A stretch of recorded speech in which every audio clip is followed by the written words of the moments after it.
des gardiens qui utilisent de la colle à des arbitres complètement piégés. Voici des joueurs de football pris en flagrant délit de triche. Et on commence par Ivan Toney. L'ex-attaquant de Brentford jouait avec le feu, littéralement. Il parie contre son propre club dans 7 matchs entre 2017 et 2018. Ivan Toney made 13 bets on his own team to lose in 7 different matches between August 2017 and March 2018. Toney was not in the squad or eligible to play in any of those matches. Now, psychiatry expert Dr. Philip Hopley, who was part of the investigation, said Toney had a clear history of gambling addiction. Il ne joue même pas ses matchs, mais il parie quand même. Et ce n'est pas tout. La fédération anglaise découvre qu'il a enfreint les règles 232 fois. The Brentford striker Ivan Toney has been charged by the FA with misconduct in relation to alleged breaches of the FA's betting rules. It's alleged that he breached the rules 232 times. Oui, 232 paris interdits. La FA le suspend 8 mois. Toney avait juré qu'il reviendra plus fort, il avait dit « Si les règles sont floues, comment ne pas se tromper, mais les joueurs qui ont besoin d'aide doivent être aidés. » They're painting me this sort of picture like of me, which is fair enough. They can go off what they want to see, but people that know me know how I am and know what I'm about.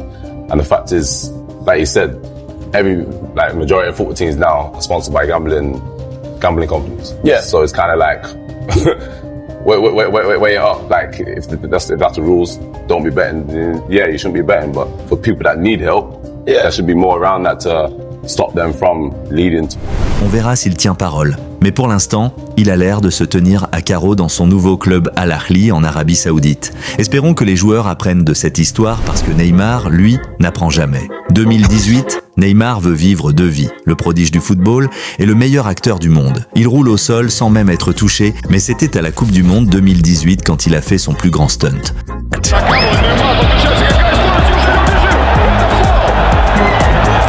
Rojas ne l'a pas touché. Et quelques minutes plus tard, ce clip est devenu une sensation sur Internet. Les mèmes étaient inoubliables.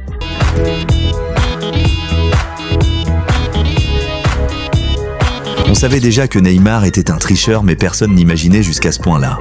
En fait, j'ai menti et avant la Coupe du Monde, KFC l'a vu venir de loin. Ils avaient anticipé.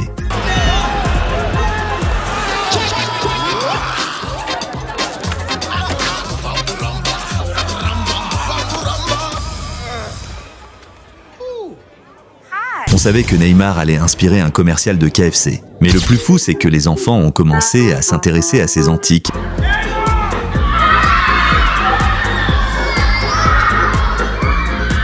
Les enfants l'imitent. C'est devenu un mouvement, le Neymar Roll. Mais ce n'est rien comparé à Robert Rojas. En 1989, il jouait comme gardien de but pour l'équipe nationale du Chili. Plus précisément, Chili a eu l'occasion de se qualifier pour la Coupe du Monde.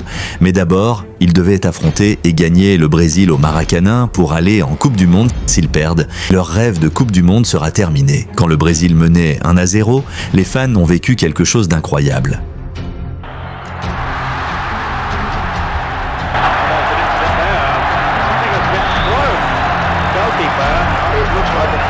Une fusée de détresse tombe près de Rojas, il s'effondre en sang et a été traité par les médecins. Tout le monde s'est inquiété de la vie de Rojas, y compris l'équipe nationale du Chili. Ils ont quitté le terrain en protestant et ont refusé de continuer le jeu. Mais un jour plus tard, tout s'est tourné vers l'envers. Une fois que cette image a apparu sur la télé, l'image a montré très clairement que le fumigène n'avait pas touché Rojas.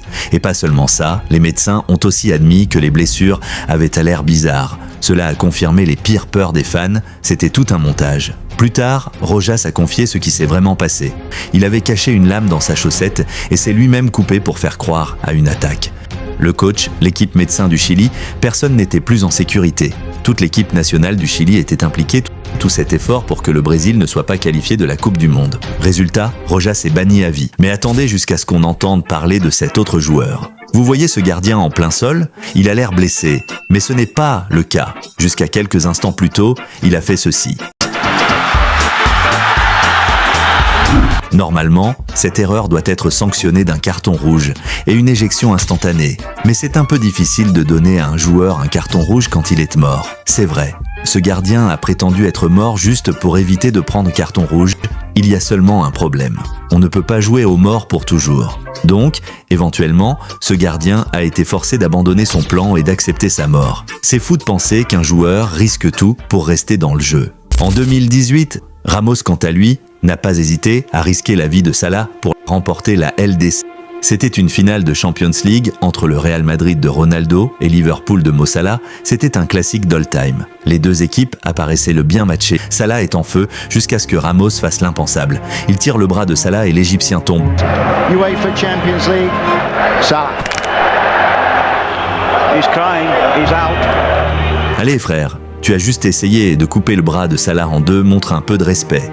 Mais le respect était la dernière chose que Sergio Ramos voulait partager. The bathroom, I was crying in the bathroom because I want to start a game, I want to play.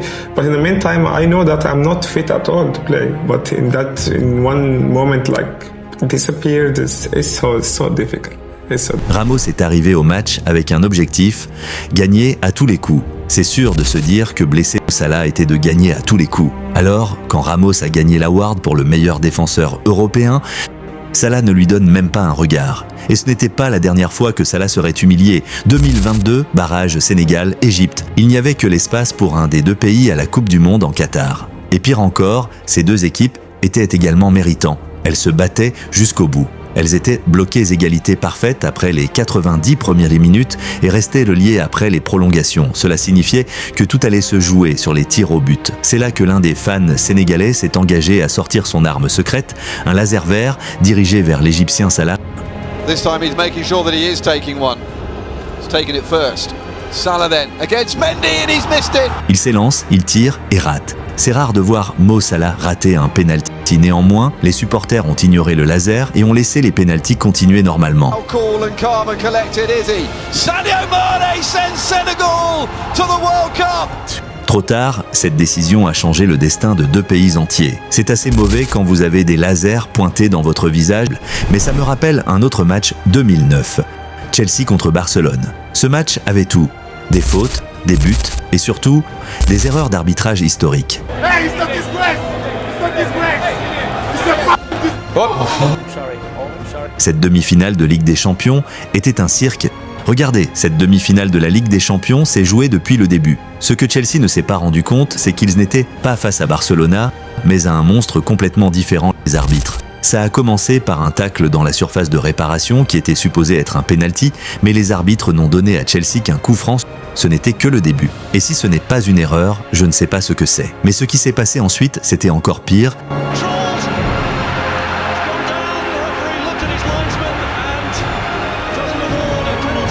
Si ça ce n'est pas une faute, alors rien ne l'est.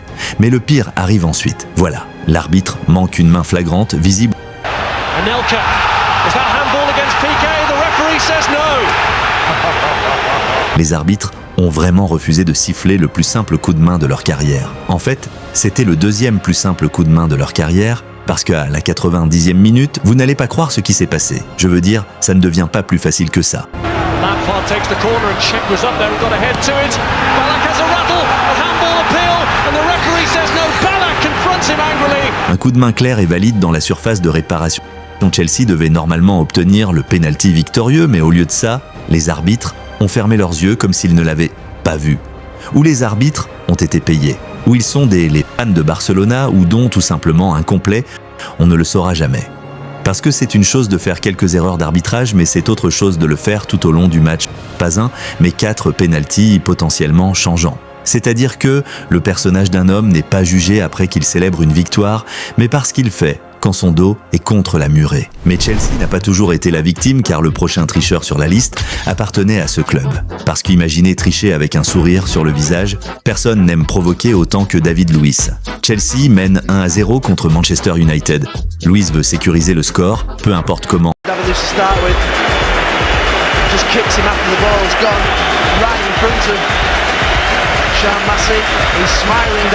Il se laisse tomber, juste devant l'arbitre assistant. Sean Massey le voit et David Luiz rit le flop, puis le sourire. Manchester United est furieux et encore, ce n'est même pas son pire numéro. Parce que quand David Luiz et Zlatan Ibrahimovic se rencontrent, tu sais qu'il va y avoir du chaos.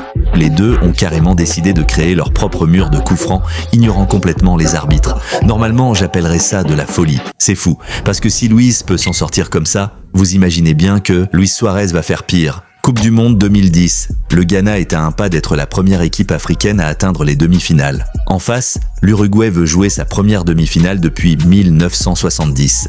Ce match pouvait basculer d'un côté comme de l'autre, jusqu'à ce que Suarez décide autrement. Il a franchi une ligne que presque personne n'oserait franchir. C'est typique de lui. La balle arrive, il lève la main. Suarez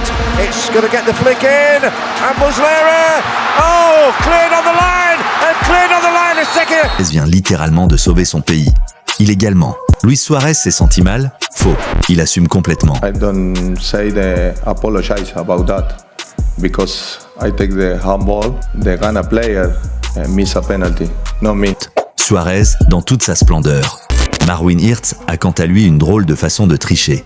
Parce qu'avec un simple geste sur sa ligne, il a totalement trompé les arbitres. Regardez bien son pied ici. Oui, ce gars ne recule devant rien. Son objectif, rendre la vie de l'adversaire impossible. Mais il ne s'attendait pas à ce que ça fonctionne aussi bien. Voilà, juste un petit coup sur la pelouse et ça change tout. Mais revenons à Suarez parce que mordre un joueur devrait suffire comme leçon.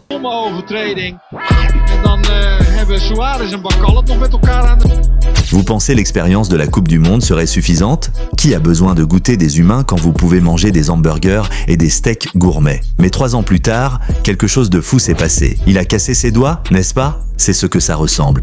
À ce moment-là, je commence à me demander si Suarez est un humain ou un vampire. Cette question sera répondue bientôt. C'était la Coupe du Monde de 2014, 4 ans après la main de Suarez contre le Ghana. Et cette fois-ci, il avait encore un truc dans sa poche.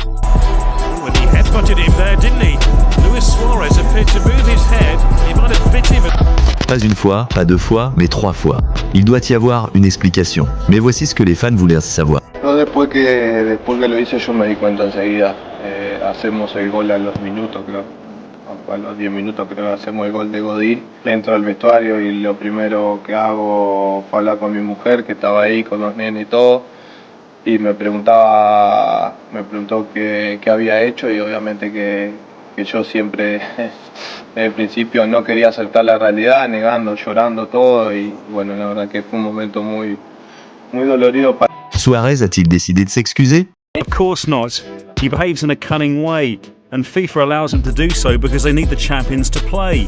They don't have the courage to make the right decisions. Comment va-t-il goûter un autre joueur et tourner l'autre bouche? Ce n'est pas facile. C'est là que FIFA a décidé qu'ils avaient assez.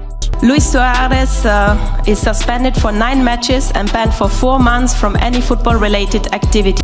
Même ses propres fans ont agi. I think there has to be an exemplary punishment, and he has to be suspended for the rest of the World Cup, so no one can do this anymore. This is football, you don't. Et si votre pays est en train de se battre, c'est comme ça que vous savez que vous avez gagné. Sinon, Suarez va goûter à votre joueur préféré.